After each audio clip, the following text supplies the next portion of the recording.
Sienna didn't just vanish from Dante Moretti's bed with his scent clinging to her skin. She escaped with the encrypted key to his empire and a secret that would rewrite his future.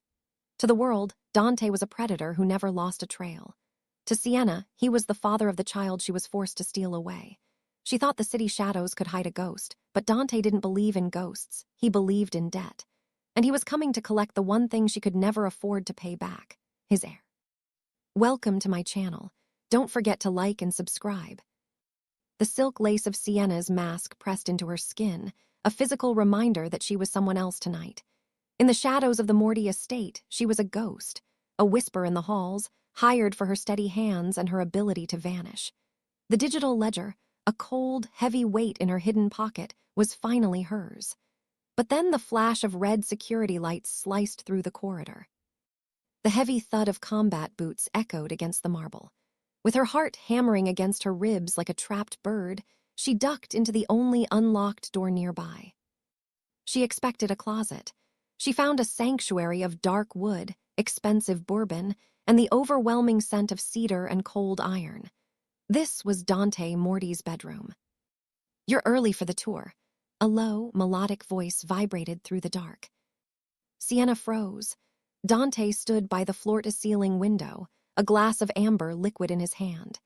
He hadn't turned around, but she could feel his attention locking onto her like a predator sensing a tremor in the brush. He was a man of jagged edges and absolute power, the kind of monster people didn't run from, they simply surrendered to him. "I lost my way," she whispered, her voice a fragile thread. Dante turned then. Even in the dim light, his eyes were piercing, stripping away her defenses. He moved toward her with a slow, predatory grace that made the air in the room vanish. He didn't reach for a weapon. Instead, his gloved hand traced the edge of her mask, his thumb lingering over the frantic pulse at her throat. "A little bird lost in the lion's den," he murmured, his breath warm against her skin. "Do you have any idea what I do to trespassers?" "I imagine you make them regret it," she defied, her adrenaline masking the sheer terror of the ledger hidden inches from his hand. Dante chuckled, a dark, dangerous sound. "Regret is a waste of time. I prefer compensation." The tension between them snapped, replaced by a sudden, violent heat.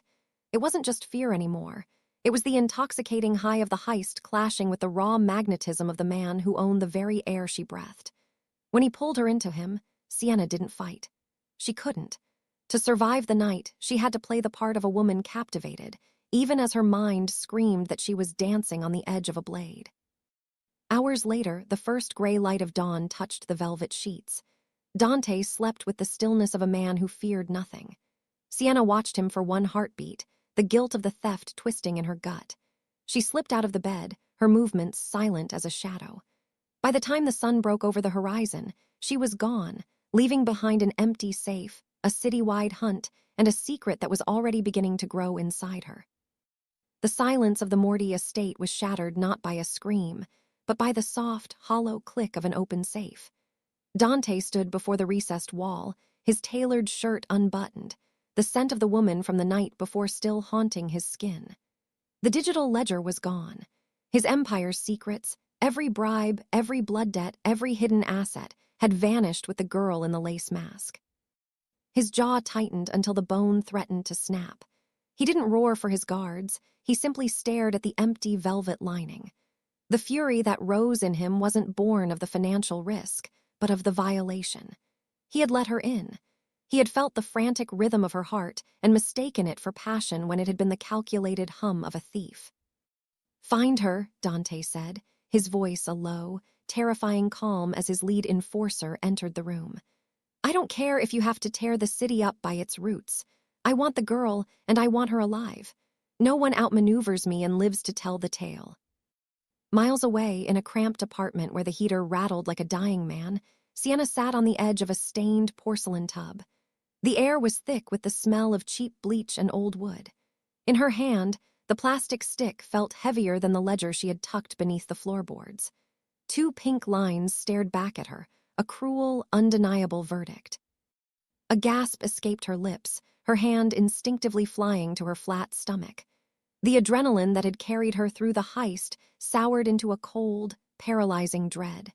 She wasn't just a thief on the run anymore. She was a vessel for the Morty bloodline. She looked at the floorboards where the ledger lay hidden. That device was her only leverage, her only shield against a man who turned cities into graveyards to find what belonged to him. If she sold it to the highest bidder as planned, she would have the money to disappear, but the rivals would use the data to execute Dante within 24 hours. If he died, his successor would hunt her even more ruthlessly.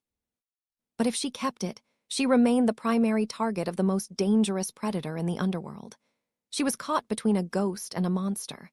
As the sirens wailed in the distance, the sound of Dante's reach extending into the slums, Sienna realized her mistake. She had stolen his past to secure her future, but in one night of fire and shadows, he had given her a future she could never escape. The morning light filtered through the cracked window of the studio apartment, illuminating the dust motes dancing in the air. Sienna barely made it to the bathroom before the first wave of nausea hit, a violent reminder of the life taking root inside her. She gripped the edges of the sink, her knuckles white, waiting for the world to stop spinning. The woman in the mirror looked nothing like the siren in the lace mask. She was pale, her eyes shadowed by exhaustion that sleep couldn't touch. She was Alina now, a waitress at a 24-hour diner who kept her head down and her tips in a jar. But the name felt like a thin veil that the wind could tear away at any moment. Sienna moved to the small kitchenette and turned on the ancient television. She didn't need the volume to understand the headlines. The news showed footage of a warehouse fire in the shipping district, another industrial accident that everyone knew was a Morty interrogation gone wrong.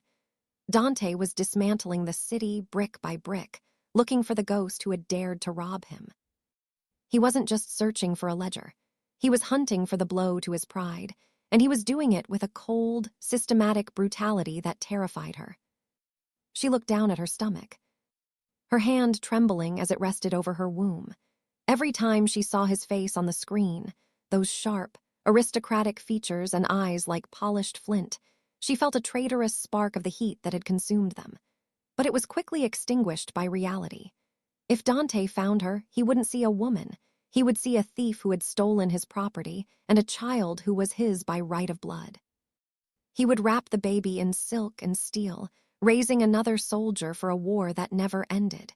She thought of the ledger hidden beneath the loose floorboard under her bed. It was her only insurance policy, but it felt more like a ticking bomb.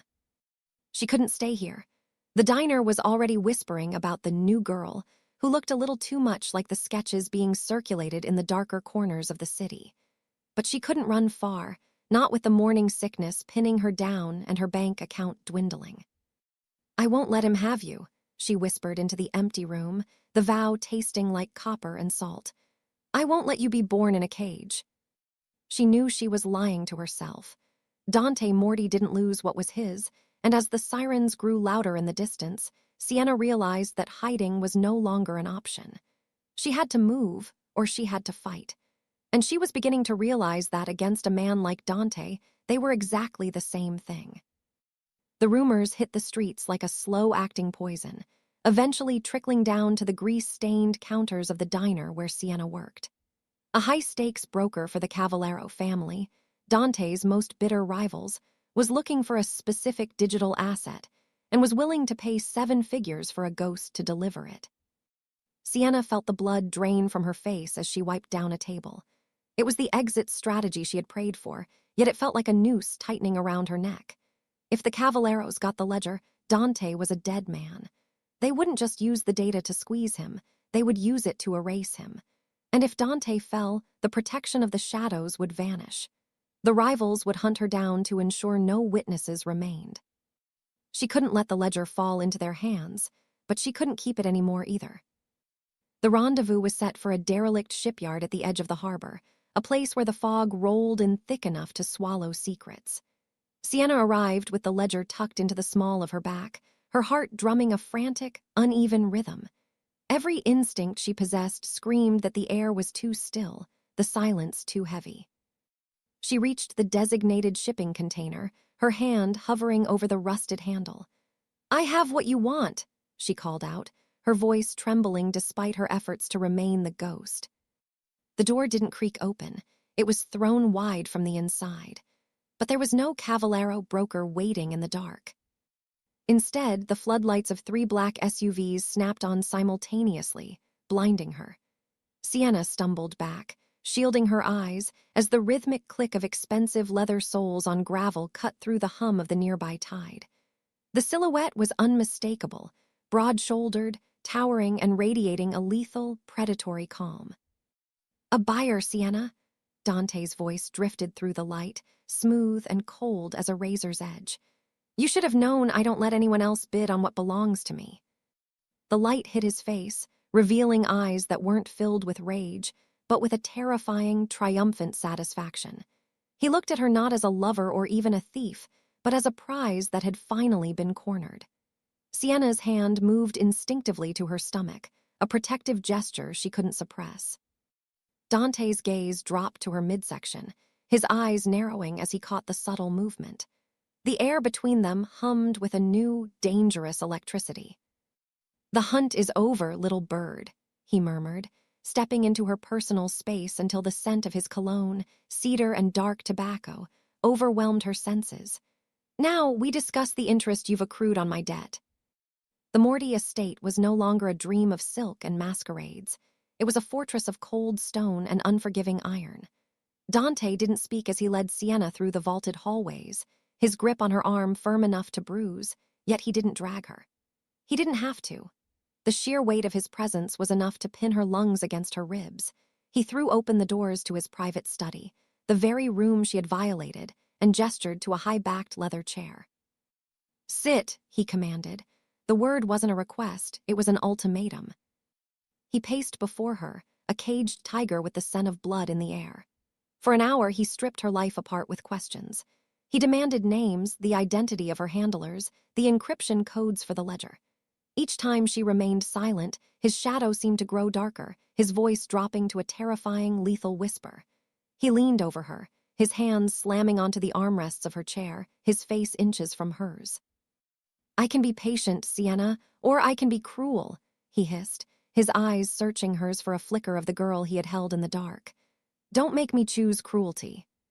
Sienna tried to speak, to offer some lie that would save her, but the room began to tilt.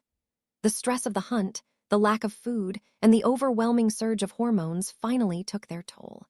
The edges of her vision frayed into gray. She didn't see the flash of alarm in Dante's eyes as she slumped forward. She only felt the sudden, desperate strength of his arms catching her before she hit the floor. When she woke, she was in a bed that cost more than the apartment she had fled. The air was sterile, and a man in a white coat stood whispering to Dante by the window.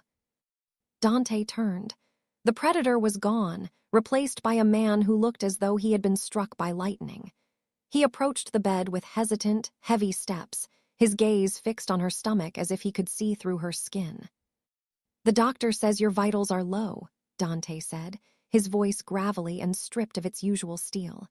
"He says you're malnourished, that your body is under an impossible amount of strain." Sienna tried to pull the duvet higher, but Dante caught her hand. His touch was no longer a shackle, it was a trembling anchor.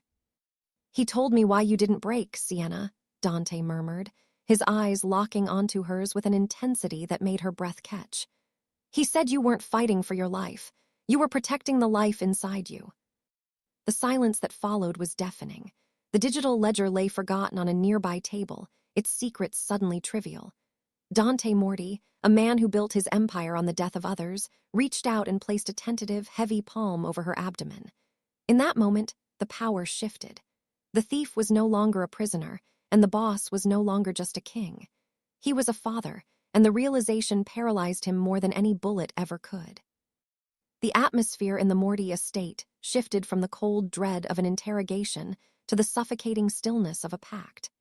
Dante stood at the foot of the bed, his silhouette framed by the morning light, looking less like a captor and more like a man trying to reconcile two versions of reality. He had spent his life eliminating threats, but he didn't know how to handle a miracle that carried his own blood. "You stay," Dante stated, the command lacking its usual jagged edge. "You stay until the child is born. You will have the best doctors, the best security, and every luxury this house affords. But you do not leave these walls."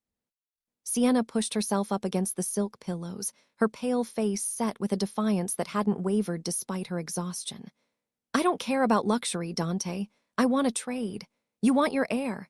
Then you clear the ledger. My father's debt to the Valenti family, wipe it out.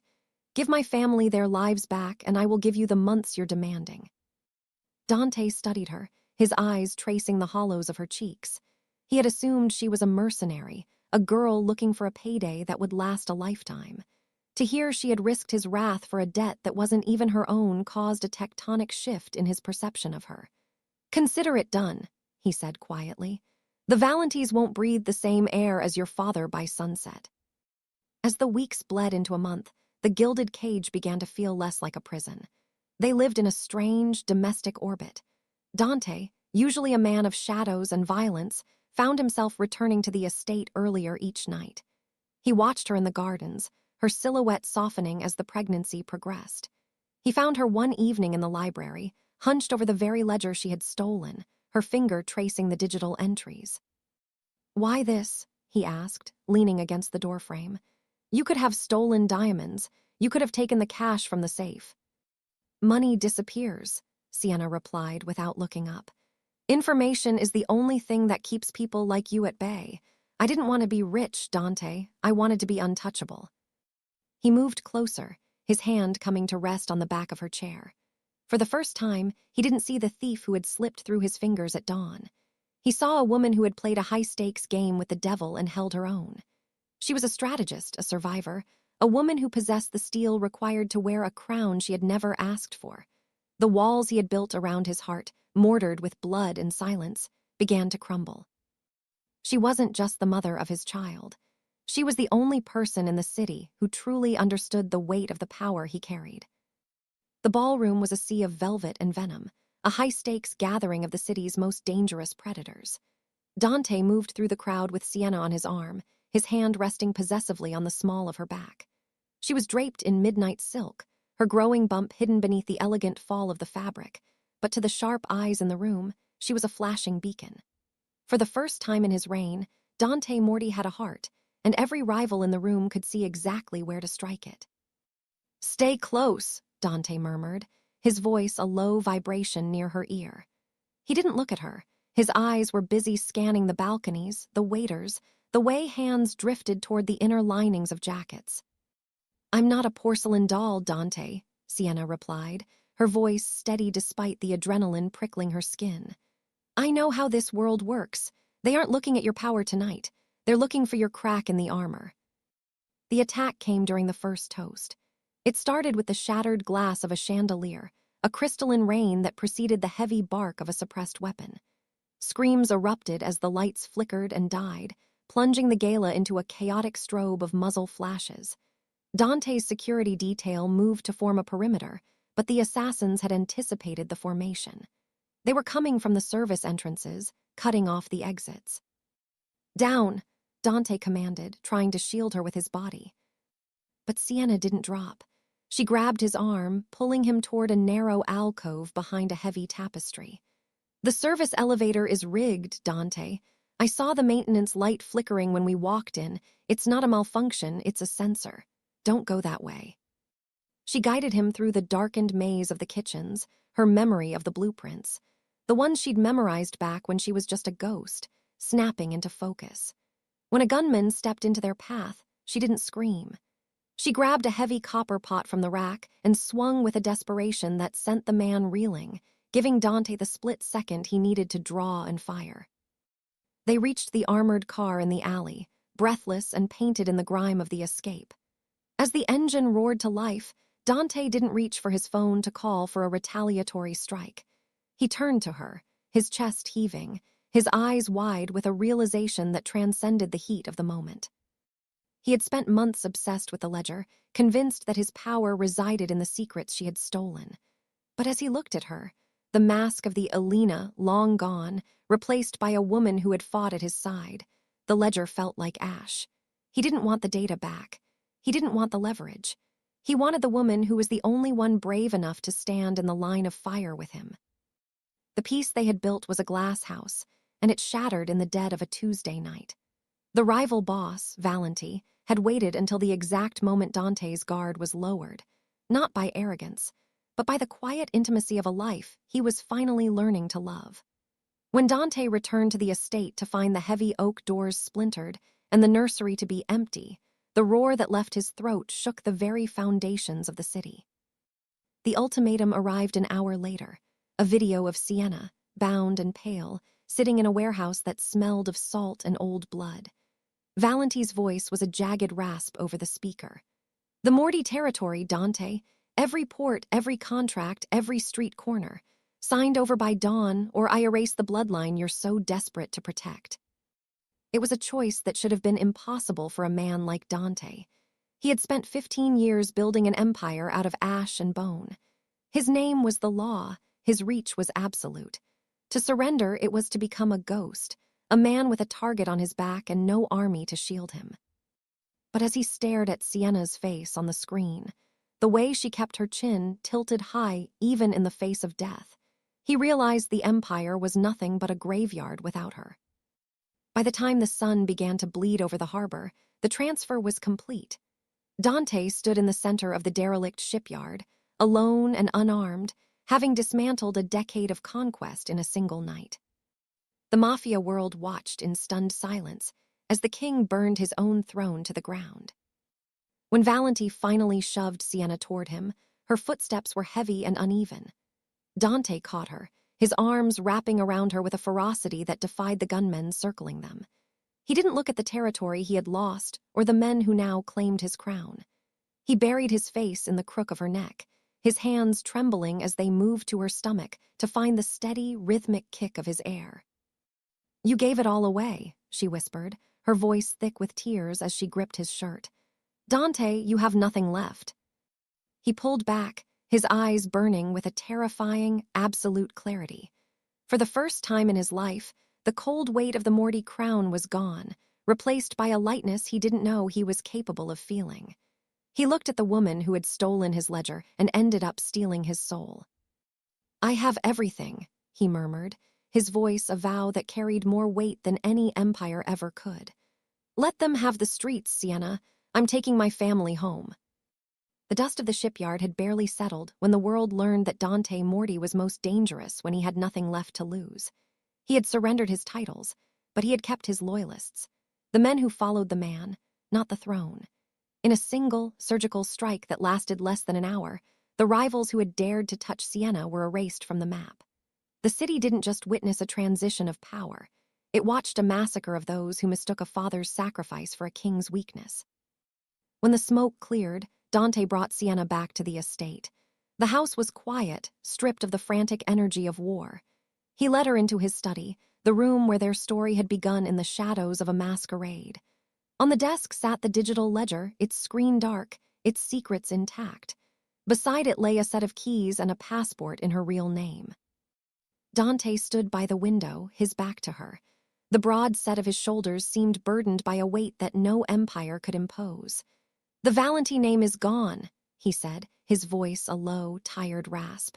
"Your family's debts are buried with them. You're no longer a thief, and you're no longer a prisoner."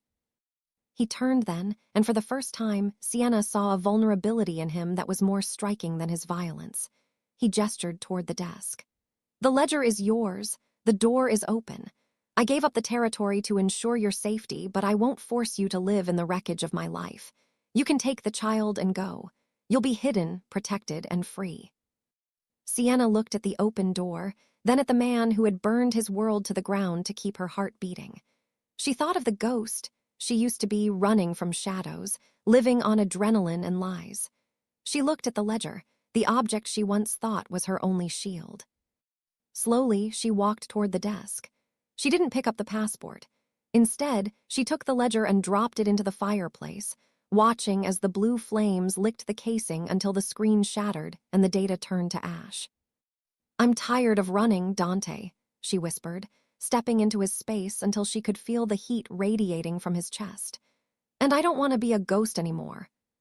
She reached out, taking his hand and placing it firmly over her heart, then over the child that moved between them. "You didn't just give up an empire. You built a new one the moment you chose us." Dante's breath hitched, his fingers curling into hers. He realized then that he hadn't lost his power, he had simply refined it. They stood together, not as a boss and his captive, but as the architects of a legacy built on something stronger than fear. The Morty name wasn't dead. It was reborn, and as Sienna leaned her head against his shoulder, they prepared to rule the city on their own terms. The nursery was bathed in the soft, amber glow of a dying sunset, a stark contrast to the cold marble and sharp edges of the world outside. Dante stood by the crib, his large, scarred hand looking impossibly heavy against the delicate railing. He watched the steady rise and fall of his son's chest, the heir to a name that had once meant only blood, but now, for the first time, meant life. Sienna leaned against the doorframe, watching them. The silence of the estate was no longer a hollow, haunting thing. It was a sanctuary. The city below was still a labyrinth of greed and shadows, and they were still its masters, but the throne they occupied now was built on a foundation of scars rather than secrets. "He has your eyes," Dante murmured, his voice stripped of the gravelly command that usually kept the underworld in check. "I look at him, and I see everything I almost destroyed." Sienna walked over, resting her hand on Dante's shoulder.